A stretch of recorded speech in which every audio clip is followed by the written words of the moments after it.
My lawyer begged me to take her to court, but I said no. Everyone thought I was spineless for letting my mother walk away after what she did. At the final family meeting, my mother smugly handed back my daughter's medical file and said, "I'm glad you finally accepted reality."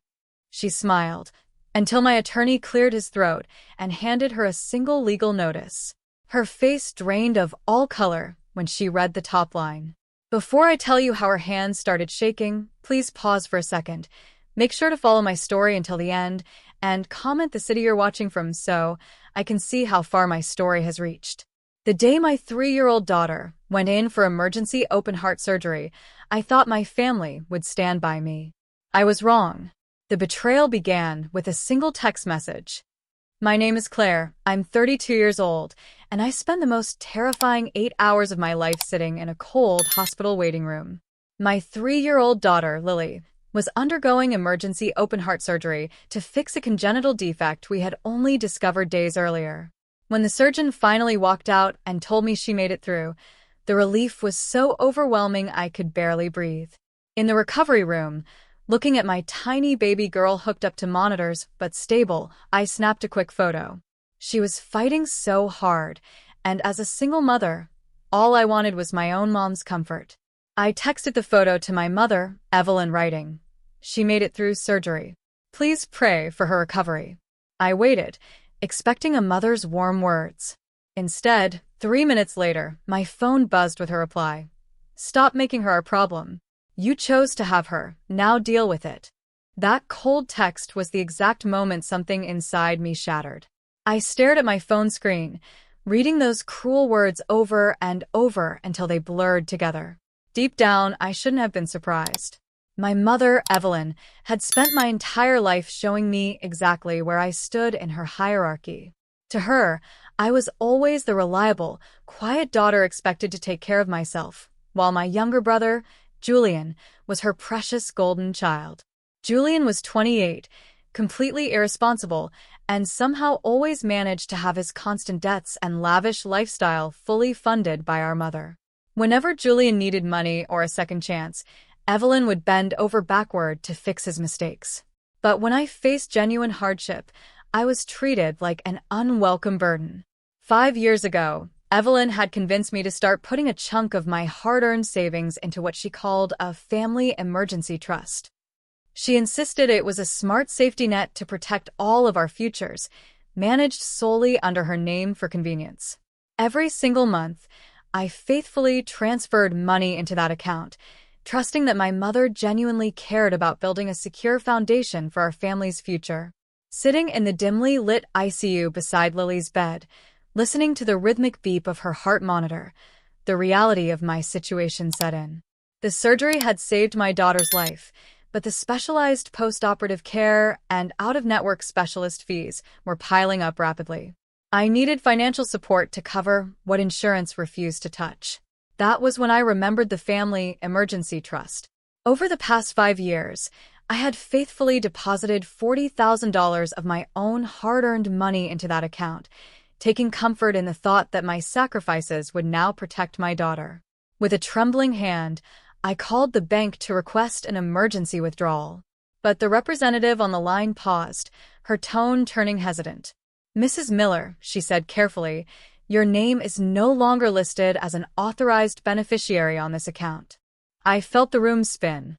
6 months earlier, while I was pregnant and struggling, Evelyn had quietly filed paperwork to remove me from the trust entirely. She had then transferred $35,000 of my savings to pay off Julian's overdue luxury car loan and fund his weekend trips. My mother had stolen my daughter's safety net. The rage that surged through me in that hospital corridor was like nothing I'd ever felt, but I forced myself to take a deep breath. Confronting my mother while blinded by anger would only give her the upper hand. Instead, the next morning, I walked straight into the office of a high-profile probate and financial attorney named Arthur Vance. I handed him the original trust documents I'd kept hidden in my home safe years ago.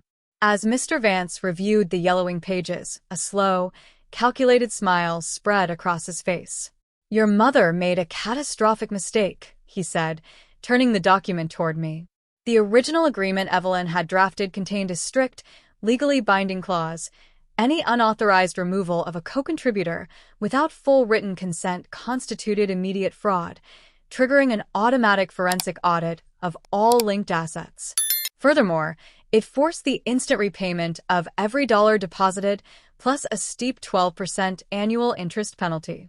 By quietly stealing my money to fund Julian's reckless lifestyle, my mother hadn't just betrayed me, she had unknowingly set off a legal landmine that was about to destroy her financial standing completely.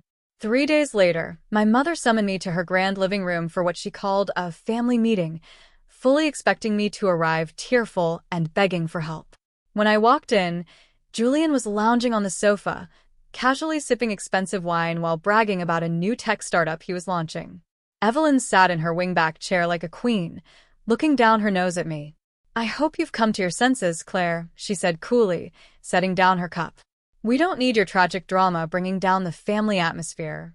Julian smirked, offering a fake, condescending sigh. "Look, big sis, we know times are tough, but you need to stop acting like a victim." Evelyn then slid a thick manila folder across the coffee table toward me.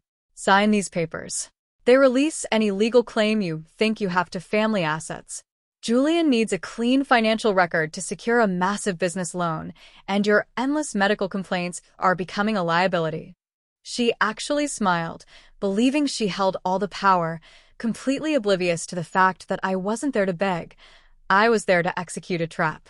Instead of touching her folder, I opened my briefcase and calmly slid my attorney's formal demand letter across the mahogany table. Evelyn's arrogant smile faded as her eyes skimmed the top line. The letter outlined the unauthorized modification of the trust, accusing her of grand fraud and demanding full restitution of my $40,000 plus $12,000 in compounded interest within 14 calendar days. As her face drained of all color, I dropped the real bombshell. During the forensic audit, Mr. Vance had discovered that the house Evelyn lived in was never solely hers. When my father passed away, his half of the property deed had automatically transferred to me, not her. She didn't fully own the roof over her head. I owned half of it. Julian's smirk evaporated into sheer panic as he realized the business loan was dead and his financial lifeline was gone. "If you don't transfer my $52,000 by Friday," I said, my voice steady and cold, "I will force the sale of this house on Monday morning and file criminal charges." My mother sat frozen, completely undone by her own greed. To avoid a public scandal and the forced auction of her home, Evelyn was forced to liquidate Julian's luxury car and drain her personal savings to pay back every single penny she owed me. Julian's fake startup completely collapsed, and for the first time in his life, he had to get a real job to support himself. Meanwhile, my daughter Lily's recovery went exceptionally well, and today she is a healthy, energetic little girl with a bright future ahead of her. I used the recovered funds to buy a peaceful, cozy home where only love and honesty are welcome, completely cutting off my mother and brother for good. Did I do the right thing by legally cutting off my mother after what she said about my daughter? Let me know your thoughts in the comments below.